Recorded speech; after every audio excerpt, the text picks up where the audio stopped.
यवतमाळच्या घाटंजीमध्ये गुरुशिष्याच्या नात्याला काळीमा फासणारी धक्कादायक घटना घडलेली आहे। एका विद्यार्थिनीवर आपल्या गुरूनंच लैंगिक अत्याचार केल्याचा आरोप करण्यात आलेला आहे आणि या सगळ्या पार्श्वभूमीवर आता शिक्षकांवर पॉस्को अंतर्गत गुन्हा देखील दाखल करण्यात आल्याची माहिती मिळते आहे।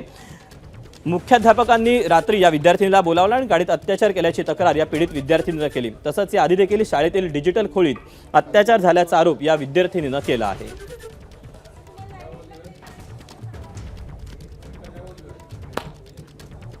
पोलीस स्टेशन घाटंजीला पोक्सो कायदा अंतर्गत एक बलात्काराची तक्रार प्राप्त झाली।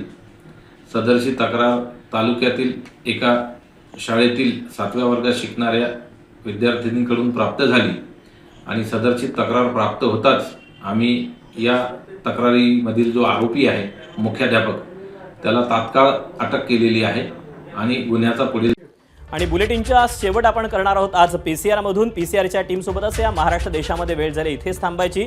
मात्र ताज्या घडामोडी जाणून घेण्यासाठी तुम्ही पाहत रहा एबीपी माझा, उघडा डोळे बघा नीट। एबीपी माझा, उघडा डोळे बघा नीट।